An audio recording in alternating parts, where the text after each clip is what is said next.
Chapter 67 तुम बस अपने घर जाओ। पिछले अध्याय में दक्ष पहाड़ी से निकलकर अपने कमरे में चला गया और फिर वह अपना सामान पैक करके जल्द ही 4 पर्वतीय संप्रदाय से बाहर चला गया। दक्ष को 4 पर्वतीय संप्रदाय से बाहर जाता हुआ देखकर वहां मुख्य द्वार पर खड़े दोनों गार्डों ने राहत की सांस ली और एक गार्ड ने कहा कि उसने ये कभी नहीं सोचा था कि दक्ष एक दिन इतना मजबूत हो जाएगा। इधर शाहपुर सिटी के एक रेस्टोरेंट में कुछ शिष्य बैठकर वर्ष के अंत में होने वाली वार्षिक प्रतियोगिता के विषय में बात कर रहे थे। उनमें से एक दक्ष का चचेरा भाई सुधांश भी था। सुधांश ने बताया कि अनिमा की मार्शल स्पिरिट लगभग जागृत हो गई है, जिस पर एक और युवक ने कहा कि भुवन 4 महीने पहले ही शुद्ध ऊर्जा के स्तर पर पहुंच गया था, जिस पर एक और युवक ने कहा कि जितेंद्र वर्धन पहले ही शुद्ध ऊर्जा के दूसरे स्तर पर पहुंच गया है, जिसके बाद चेतश ने कहा कि संभवतः दक्ष भी इसमें हिस्सा लेगा। जब दक्ष वहां से गुजर रहा था तभी उसे चेतश की आवाज सुनाई दी, जिसे सुनकर दक्ष रुक गया। इस समय चेतश के चेहरे पर एक मजाकिया मुस्कान थी। इधर दक्ष ने उस रेस्टोरेंट की ऊपरी मंजिल पर चेतस को अपनी ओर देखते हुए देखा। इसके बाद एक एक करके वहां खिड़की पर और कई चेहरे दिखाई दिए। उन सभी चेहरों में एक चेहरा ऐसा भी था जिसे देखकर दक्ष एक पल के लिए हैरान रह गया। दक्ष ने धीमी आवाज में कहा, सुधांश। सुधांश दक्ष का चचेरा भाई था और सेन परिवार के भीतर उसकी एक उच्च स्थिति थी, लेकिन इसके बाद भी वह साधारण ऊर्जा के केवल 8वें स्तर पर ही पहुंच पाया था। वह परिवार के अन्य लोगों की तुलना में बहुत प्रतिभाशाली नहीं था, इसलिए उसने अन्य लोगों के बीच अपनी स्थिति को ऊंचा दिखाने के लिए इस बात का फायदा उठाया कि वह परिवार का प्रत्यक्ष वंशज है। जब सुधांश ने दक्ष को वहां देखा तब उसने अपना मुंह बना लिया। सुधांश दक्ष को कभी भी पसंद नहीं करता था और इस समय दक्ष को वहां पर देखकर उसे दक्ष के ऊपर थोड़ा गुस्सा आने लगा और उसने अपनी भौहें सिकोड़ ली। सुधांश ने यह कभी उम्मीद नहीं की थी कि दक्ष यहां उपस्थित होगा। अभी कुछ समय पहले ही चेतश दक्ष के नाम पर उसे चिढ़ा रहा था और अब जबकि दक्ष यहाँ पर स्वयं उपस्थित हो गया है तब उसे चेतश द्वारा और अपमानित किया जाएगा। यही सोचकर सुधांश को दक्ष के ऊपर और भी ज्यादा गुस्सा आ रहा था। इधर चेतश ने अपने चेहरे पर एक कुटिल मुस्कान के साथ दक्ष को आमंत्रित करते हुए कहा, दक्ष, हम सभी यहाँ वार्षिक प्रतियोगिता के बारे में चर्चा करने के लिए एकत्रित हुए हैं। अब जबकि तुम भी यहाँ हो, इसलिए कृपया ऊपर आओ और हमारे साथ आकर बैठो। जैसा कि सुधांश सोच रहा था, चेतश ने तुरंत दक्ष को आमंत्रित कर दिया। जाहिर तौर पर सुधांश अच्छे से जानता था कि उसका दक्ष को यहाँ आमंत्रित करने का इरादा अच्छा नहीं था, इसलिए सुधांश ने चेतस के कहने के तुरंत बाद दक्ष की ओर देखते हुए कहा, दक्ष, तुमने बहुत लंबी दूरी तय की है, इसलिए तुम पहले घर जाओ और आराम करो। सुधांश को दक्ष से कोई हमदर्दी नहीं थी। वह केवल दक्ष को अपने साथ आकर बैठने देना नहीं चाहता था, क्योंकि अगर दक्ष वहां पर आ जाता है तो चेतश और अन्य लोग उसका और उसके परिवार का और अधिक उपहास करते और यह बात सुधांश अच्छे से जानता था। इधर जब दक्ष ने सुधांश की बात सुनी तो वह अपने मन में व्यंग्यपूर्वक मुस्कुराने लगा। दक्ष सेन परिवार का यंग मास्टर था और परिवार के अन्य शिष्यों और बेटों को उसका सम्मान करना चाहिए था, लेकिन इस समय सुधांश ने दक्ष से बात करते समय बिल्कुल भी विनम्रता नहीं दिखाई। वह दक्ष के प्रति बिल्कुल भी विनम्र नहीं था। वह न केवल दक्ष के प्रति विनम्र नहीं था, बल्कि उसने दक्ष से अपमानजनक तरीके से भी बात की थी, जिससे दक्ष को सुधांश की बात अच्छी नहीं लगी। दक्ष ने अपने मन में कहा, मैं जानता हूं कि तुम मुझे वहां पर शामिल नहीं होने देना चाहते और मुझे यहां देखकर तुम असंतुष्ट हो। यह कहने के बाद दक्ष के होठों के कोने थोड़े से मुड़ गए। इसके बाद दक्ष ने चेतश की ओर देखते हुए कहा, ठीक है, मैं तुम्हारा निमंत्रण स्वीकार करता हूं। जैसे ही दक्ष ने ये कहा तभी एक ठंडी आवाज आई, रुक जाओ दक्ष, तुम्हें इस जगह पर नहीं आना चाहिए। क्या तुम्हें यह बात समझ में नहीं आती? तुम बस अपने घर जाओ। तुम्हारी हिम्मत कैसे हुई मुझसे इस तरह से बात करने की? तुम्हें क्या लगता है कि परिवार के भीतर तुम्हारी क्या हैसियत है? क्या तुम्हें सच में लगता है कि तुम मेरे सामने इस तरह की बात करने की हिम्मत कर सकते हो? दक्ष ने भी ठंडे स्वर में सुधांश के ऊपर चिल्लाते हुए कहा। दक्ष अब पहले जितना कमजोर और कायर नहीं रह गया था। उसके पिता का परिवार में एक ऊंचा दर्जा था। वह परिवार के मुखिया थे। ऐसे में दक्ष परिवार का यंग मास्टर था और इसलिए सुधांश को दक्ष के ऊपर इस तरह से चिल्लाने का कोई अधिकार नहीं था। यदि यह पहले की बात होती, जब दक्ष कमजोर हुआ करता था, तब उसके पिता के आसपास ना होने पर कोई भी उसे धमका सकता था। किंतु अब स्थिति बदल गई थी। दक्ष अब पहले वाला दक्ष नहीं रह गया था और कोई भी उसे धमका नहीं सकता था। इधर जब सुधांश ने दक्ष की बात सुनी, तब वह एक पल के लिए हैरान रह गया। उसने ये कभी उम्मीद नहीं की थी कि दक्ष, जिसे सभी लोग कूड़े का टुकड़ा और कायर समझते थे, वह कभी ऐसा जवाब भी देगा। इससे उसे बहुत गुस्सा आया और उसका चेहरा गुस्से से लाल हो गया। इस समय सुधांश को यह बिल्कुल भी समझ नहीं आ रहा था कि वह दक्ष की बातों का कैसे जवाब दे।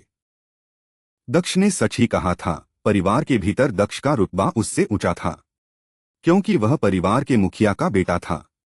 भले ही सुधांश उसका चचेरा भाई था, फिर भी उसे दक्ष के प्रति अहंकार पूर्ण व्यवहार करने का कोई अधिकार नहीं था, भले ही दक्ष उस खुले तौर पर शर्मिंदा ही क्यों न कर दे। दक्ष और सुधांश को ऐसे लड़ते हुए देखकर चेतश हंसने लगा और उसने कहा, है सेम परिवार में सेम परिवार के मुखिया के बेटे के रूप में दक्ष का यही रवैया होना चाहिए। जब सुधांश ने चेतश की ये बात सुनी, तब उसका गुस्सा और बढ़ गया। अब तक दक्ष घोड़े से नीचे उतर गया था और अपने घोड़े को रेस्टोरेंट के घोड़े रखने की जगह पर रख दिया था। इसके बाद वह रेस्तरां के अंदर गया और जल्द ही वह रेस्तरां के ऊपरी मंजिल की ओर चल पड़ा और वह उस कमरे में पहुंच गया जहां अभी चेतश और सुधांश अपने दोस्तों के साथ बैठे हुए थे। इस समय कमरे के अंदर मेज पर 8 लोग बैठे हुए थे, जो सभी शक्तिशाली परिवारों से संबंधित थे। जब मेज पर बैठे सभी लोगों ने दक्ष को कमरे के अंदर आते हुए देखा, तब उन सभी ने दक्ष को पूरी तरह से नजरअंदाज कर दिया। उनमें से किसी ने भी कुछ नहीं कहा और चुपचाप बैठकर अपने हाथ में रखे पेय को पीने लगे। यहां तक कि चेतश भी, जिसने कुछ समय पहले दक्ष को यहां आने के लिए आमंत्रित किया था, उसने भी दक्ष से एक शब्द भी नहीं कहा और चुपचाप अपनी ग्लास से पेय पीते हुए दक्ष की ओर देखकर मुस्कुराने लगा। यह सब देखकर सुधांश ने खुद से ही धीमी आवाज में बड़बड़ाते हुए कहा, मैंने उस कचरे को यहां आने के लिए मना किया था, लेकिन वह स्वयं को अपमानित करने लिए यहां चला आया। इसके बाद सुधांश ने चेतश की ओर देखते हुए कहा, चेतश, मेरे सेन परिवार को अपमानित करने की तुम्हारी हिम्मत कैसे हुई? आखिर क्या औकात है तुम्हारी? इस पर चेतश ने मुस्कुराते हुए कहा, नायक परिवार के मुखिया का बेटा, यह मेरी औकात है। शायद तुम भूल गए होंगे सुधांश कि मैं नायक परिवार के मुखिया का बेटा और नायक परिवार का यंग मास्टर हूं। और सुधांश, शायद तुम ये भी भूल रहे हो कि दक्ष भी सेन परिवार के मुखिया का बेटा और सेन परिवार का यंग मास्टर है। शायद तुम्हें उसकी सहायता करनी चाहिए, है ना? यह करते हुए चेतश सुधांश की ओर देखते हुए व्यंग्यात्मक लहजे में मुस्कुराने लगा। चेतश की बात सुनकर दक्ष भी मुस्कुराने लगा। वहां मौजूद अन्य लोग भी इस समय मुस्कुराते हुए चेतश की ओर ही देख रहे थे।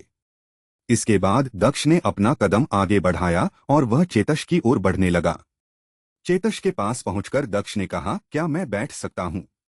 इस पर इससे पहले कि चेतश कुछ बोल पाता, गिरीश नाम के एक लड़के ने पहले असभ्यता से कहा, तुम्हें क्या लगता है कि तुम यहां बैठने के काबिल भी हो?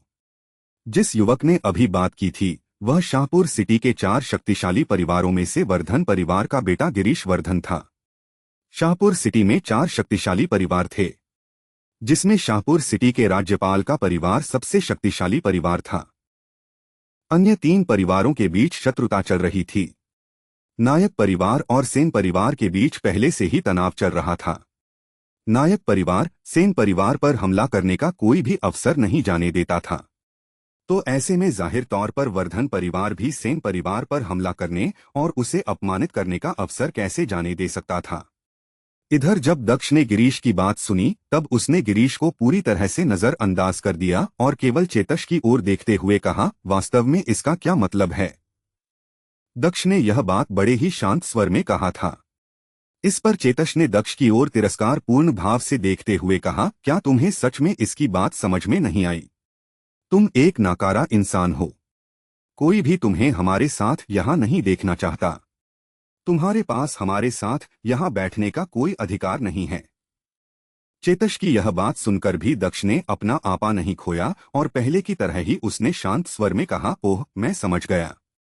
तुम मेरा मजाक उड़ा रहे हो, है ना? हाँ, तो इसमें तुम क्या कर सकते हो? बस दफा हो जाओ यहां से। दक्ष की बात सुनकर चेतश ने थोड़े गुस्से भरे स्वर में कहा। चेतश को उम्मीद थी कि वह दक्ष को इस तरह डरा देगा और इससे दक्ष तुरंत यहां से चल जाएगा। इस तरह वह सेन परिवार को अपमानित कर सकता था। लेकिन चेतश की बात सुनकर दक्ष वहां से नहीं गया, बल्कि उसके चेहरे पर अचानक एक ठंडी मुस्कान आ गई। इसके बाद वह धीरे से मेज के पास गया और मेज पर रखा एक पेय से भरा कप उठाया और उस कप में रखे पेय को सीधे चेतश के सिर पर डाल दिया। यह दृश्य देखकर वहां बैठे सभी लोग स्तब्ध रह गए। उनके मुंह से इस समय एक भी शब्द नहीं निकल रहा था। उन्होंने यह कभी नहीं सोचा था कि दक्ष अपने अपमान का बदला इस तरह से लेने की हिम्मत करेगा। उन्होंने ये कभी भी कल्पना नहीं की थी कि दक्ष बिना किसी हिचकिचाहट के चेतश के सिर में सीधे पेय डाल देगा। इस समय सभी लोग हैरानी भरी नजरों से इस दृश्य को दिलचस्पी के साथ देख रहे थे, खासकर सुधांश, जिसके चेहरे पर इस समय एक उज्ज्वल मुस्कान थी। इस समय चेतश की ऐसी हालत देखकर उसे अंदर से बहुत खुशी महसूस हो रही थी, क्योंकि इस समय वह चेतश को अपमानित होता हुआ देख रहा था और दक्ष को पीटते हुए कल्पना कर रहा था। इससे वह खुश कैसे नहीं हो सकता था? चेतश को भी इसकी बिल्कुल भी उम्मीद नहीं थी। इस समय उसने अपनी आंखें बंद कर ली थी, क्योंकि कुछ पेय उसकी आंखों में भी चला गया था, जिससे उसे अपनी आंखों में चुभने जैसा दर्द हो रहा था। इसके बाद उसने अपने हाथों से अपने चेहरे पर लगे पेय को पोंछा और फिर उसने अपनी आंखें खोली। इस समय उसकी आंखें क्रोध से जल रही थी। उसकी आंखें सिकुड़ गई थी और उसकी आंखें एक सांप की आंख की तरह दिख रही थी। इसके बाद एक युवक ने दक्ष की ओर देखते हुए कहा, कचरे का वह टुकड़ा अब बर्बाद हो चुका है। भले ही आज वह ना मरे, लेकिन उसकी हालत किसी मरे हुए व्यक्ति से कम नहीं होगी। आज की इस घटना के बाद नायक परिवार और सेन परिवार के बीच दुश्मनी और भी अधिक बढ़ जाएगी। इसके बाद चेतश ने दक्ष की ओर देखते हुए गुस्से भरे स्वर में कहा, तुमने मेरे सिर पर पेय डालने की हिम्मत की। चेतश ने ये बात भले ही धीरे धीरे कही थी, लेकिन उसकी आवाज में जानलेवा ठंडे इरादे को कोई भी महसूस कर सकता था। क्या तुम्हें अभी भी भरोसा नहीं हो रहा है कि मैंने तुम्हारे सिर पर अभी पेय डाला है? ओह, लगता है कि तुम्हारी आंखें बंद थी, इसलिए शायद तुमने मुझे अपने सिर पर पेय डालते नहीं देखा। कृपया कोई मेरे लिए एक और कप पेय लाओ। दक्ष ने अपने चेहरे पर एक मजाकिया मुस्कान के साथ कहा। दक्ष की ये बात सुनकर चेतश ने दक्ष का उपहास करते हुए कहा, मुझे वास्तव में ये समझ नहीं आ रहा है कि तुम जैसे कचरे के टुकड़े में मेरे साथ ऐसा करने की हिम्मत कहां से आई। क्या तुमने ऐसा करने के परिणाम के बारे में कभी सोचा है? या तुम ये सोचते हो कि ये सुधांश तुम्हें बचाएगा?